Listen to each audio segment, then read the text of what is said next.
Track number 1, tape 2M1, entrance overhead music.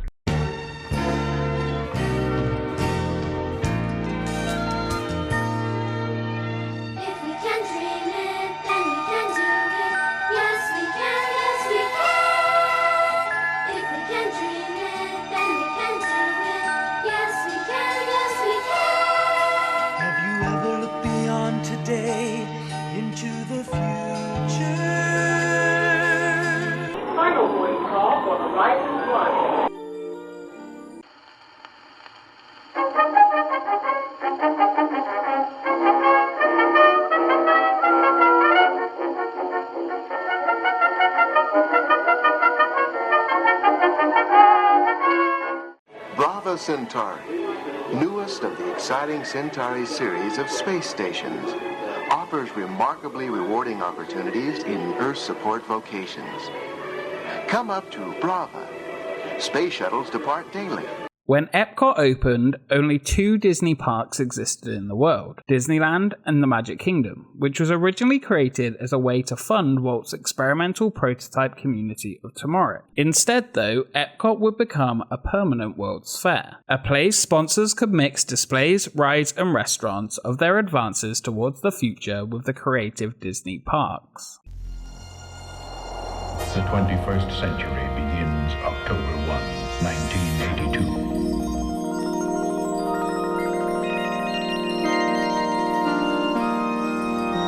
Epcot Center, Walt Disney World. Disney parks have always been looking towards the future from the creation of Disneyland. Epcot was no exception, with Future World consisting of pavilions representing the oceans, land, imagination, transportation, energy, invention, and communication. Throughout our expedition through Epcot, we have taken a look at each of these, but now we take a look at the pavilion that brought them all together, Horizons.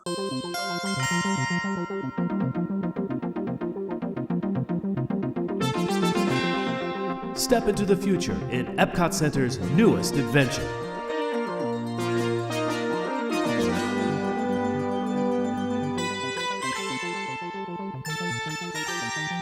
Step into the future in Horizons. Step into the future today. The creation of the pavilion was always attached to the sponsor General Electric, who Disney had worked with previously as a sponsor of Progress Land, a Walt Disney presentation, otherwise known as the Carousel of Progress at the 1964 World's Fair. The Carousel Theater will present a warm and entertaining portrayal of how life has changed through electrical energy. The same kind of exciting and unique entertainment is what we're planning for every area of the General Electric Pavilion. So, see you at the fair, and remember, there's a great, big, beautiful tomorrow. After the World's Fair ended, the attraction moved to Disneyland just in time for the park's new Tomorrowland. When the Magic Kingdom opened down in Florida, the show was again transported to its new home in the brand new park, where you can still find it today. Throughout its relocations, General Electric continued its sponsorship of the show all the way through to 1985, 2 years after the opening of Horizons. As early as October 1979, when land clearing for Epcot had begun, General Electric were in talks to sponsor a Science and Inventions Pavilion. General Electric were involved throughout the creation of the attraction and officially signed on as the sponsor in October 1980. Unlike the changes to the Land Pavilion when Kraft became sponsor, the Horizons Pavilion would change due to a change in leadership within GE. The early concept would focus on how Thomas Edison and his invention of the electric light bulb led to the creation of GE, with a large space to show the General Electric of today and tomorrow. The case for change in General Electric is absolutely clear. When Jack Welch would succeed then Chairman and CEO Reginald Jones, the idea of the pavilion would begin to change, and he made it known he did not think the attraction was futuristic enough in its current form. During Welch's tenure, GE acquired 934 companies. Today, GE offers an astonishing array of products and services, from aircraft engines, power generators, and locomotives to medical equipment and household appliances to financial services to NBC. Well, we would have liked to have bought NBC in that period, But he was bigger and he was able to absorb the whole thing and had a better vision than I did. The next concept, known as Century 3, in the early 1980s would focus on using technology to enhance future living. The name came from the US's entry into the third century of existence, 1976 to 2076. Deciding that it would be too focused on Americans and hoping for a more international audience, the name was again changed to Future Prob. To try and avoid uncomfortable medical comparisons, it was decided the pavilion would finally be named Horizons. Construction on the project began in January 1982. Epcot Center is the realization of Walt Disney's dream to recreate the past, understand the present, and probe the future. And on October 1st, 1982, after more than 2 decades of planning and 2 years of construction, the gates will open on that dream. After Epcot's opening in October 1982, teasers and promotions had already begun for the new Horizons Pavilion, cast as Future World Phase 2. Guests will be able to see what was on the horizon in an attraction featuring family lifestyles in the 21st century. 1 year later, exactly to the day of Epcot's opening and the 12th anniversary of Walt Disney World, Horizons would open on October 1st, 1983 with a grand opening ceremony. The ride was an unofficial spiritual successor to Walt's original Carousel of Progress. The ride itself was originally planned to be about 35% larger, but the budget was cut by around $10 million. Reducing the building size and planned length of the ride. The building still used more steel in its construction than Spaceship Earth. It covers nearly 140,000 square feet. The final budget for the attraction was still a huge $60 million. The ride vehicles were an Omnimover style attraction similar to Spaceship Earth, but suspended from a track like Peter Pan's Flight. Each vehicle could sit up to 4 guests with an hourly capacity of 2,660. Each vehicle actually featured a hatch which could be used to evacuate the ride onto a walkway located behind. There's the grand old man himself, Jules Verne. This is the way a moonshot looked to him back in the late 1800s. The inbuilt audio speakers used infrared to tell the audio when to play at the correct time. As Walt said, this city of tomorrow will always be in a state of becoming, and it will never cease to be a blueprint of the future. The 15-minute experience was designed by many legendary Disney Imagineers, including Marty Sklar. The track moved up and down throughout the 2-story building and reached as high as 38 feet above the floor through the 35 show scenes and 51 animated figures. Inside the gold spaceship-looking building, the attraction began at the Future Port. Horizons 1 is now departing. Our final destination today, the 21st century. The vehicle gave you the sensation of flying with nothing down below you as you pulled away through the loading station. The first section, called Looking Back at Tomorrow, introduced a look at how future living was proposed from years gone by. It featured Jules Verne and George Méliès' A Trip to the Moon, followed by a 1920s Paris of the future, the 80s as seen in the 1930s, the movies of yesteryear, and the future from the 50s. A full show scene including the robot butler and robot chef that you ascended up through. The next section features 2 huge 80 feet Omnimax screens in the highest point of the building, which was groundbreaking technology at the time. The screens would present the present day and form a transition between the past and the future. The screens created the unique shape of the building by having a section which required to be larger to accommodate them. The next section of the ride would look at the achievable future of 2086. An apartment in Nova Site, the desert farm of Mesa Verde and the apartment overlooking it. Next up was the Sea Castle, past an undersea restaurant to the seabed and the underwater industries.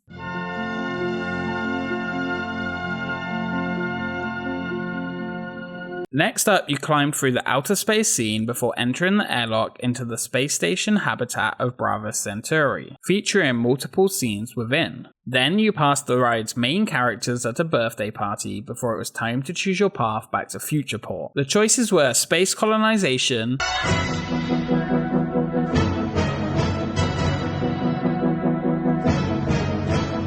arid zone agriculture,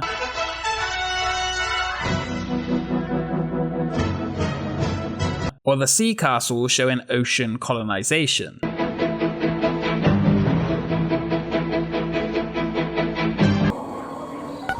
Attention Horizons passengers. You are invited to choose your own flight path back to the Future Port. Please look down at the lighted panels in front of you. Press one of the 3 ride choices: space, desert, or undersea. Everyone can choose. Majority rules. Guests would press a button on the vehicle before seeing a 31-second video sequence flying over the selection which received the most votes from the riders in that vehicle. The film scenes shown were built using scale models which had taken over a year to build and shoot. You saw one of the multiple different segments before heading back to unload and down the exit corridor. The underwater film actually didn't even use any water at all, and only used smoke effects to create the effect. The options made guests want to continue to re-ride to see the other selections. In Epcot sponsor fashion, the building also of course featured a GE sponsor lounge on the second floor of the building. The ground floor of the lounge featured a separate entrance to load guests directly onto the ride at the unload station. Track number 9, tape 1M5, transition tunnel, overhead music.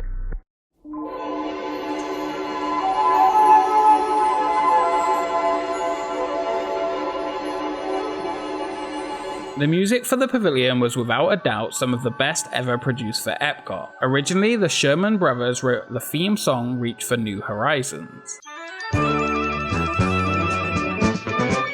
There's a smile on the face of tomorrow, like the heartwarming sight of a friend. Where we work, where we play, dreams come true every day as we reach for new horizons. It was deemed too Disneyland though, and not futuristic or serious enough. A more score-orientated version by George Wilkins and Tom Fitzgerald was used instead. Lead to the promise of brighter days. Have you ever dreamed the dreams of the children? Throughout the years, a few small changes did happen within the attraction and the narration, but ultimately the experience remained the same. In October 1993, General Electric declined to renew their sponsorship of the attraction, and all references to them were removed. After losing its sponsorship, the ride was having serious maintenance issues. If something broke, it would just be left unfixed. Behind the scenes though, Disney didn't want to spend the money to fix the areas of the ride as they had other plans. Instead, the attraction was just closed without warning in December 1994, with no information provided on a possible reopening date. Attention Horizons passengers. Our travels will be briefly delayed. We'll resume our journey shortly. But surprisingly, it did reopen in December the following year due to capacity issues with both World of Motion and the Universe of Energy being closed for refurbishment. It reopened in the exact same condition it closed in, with nothing changed at all. It would run for a few more years, closing permanently on January 9th, 1999. The building stood abandoned for over a year before Disney announced it would be building a new cutting-edge outer space themed attraction. Sets the stage for a voyage of discovery like no other. In fact, it's going to be so big that the current building won't hold it. We're building a brand new pavilion to hold this great new attraction. All signage began to be removed and the ride vehicles were seen being transported off Disney's property. Hopes of the ride reopening a second time were dashed and permits were discovered for its demolishment. What happens when you combine the magical entertainment of Disney with the unstoppable technology of Compact?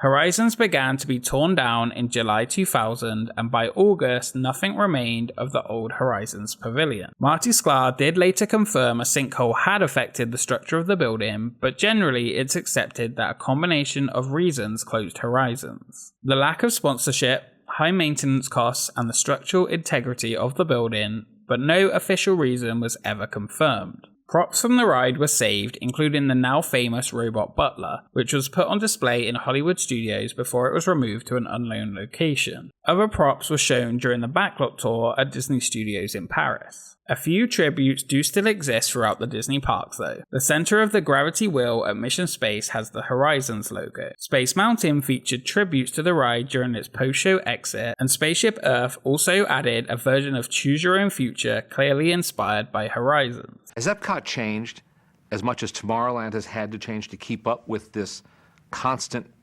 chasing the future? It's changed in some degrees, importantly. In other ways, it hasn't changed enough. We're doing a pavilion right now called Mission Space, which will open late this year. You know, that future is a moving target, and it moves faster and faster, as a matter of fact. So we have a big challenge in keeping up with that. I think Walt would be very proud of this one. While Mission Space may provide more thrills in its place, it definitely does not have the heart of this iconic original attraction. Horizons was one of, if not the most impressive Disney attraction ever built, featuring innovative technologies, beautiful sets, a compelling story, as well as interactive elements. It was the combination of the Epcot theme park concept and everything that made the original Epcot great look into a brighter, hopeful future. Yet just another failure of Epcot's sponsorship system. Tomorrow's horizons are here, today. We never did reach the future Horizons took us to, and unfortunately now at Epcot, it is no longer possible to look beyond today and into the future. Thank you so much for watching this video on Expedition Epcot. If you enjoyed it, please do like and subscribe to join us on our journey through Epcot's future world and beyond. Be sure to let us know your thoughts on Horizons vs Mission Space in the comments below. A special thank you to our Patreons for making these videos possible. If you would like to support the channel, please do check it out on the link below. We still have another pavilion to stop at in Future World though, so we will see you next time.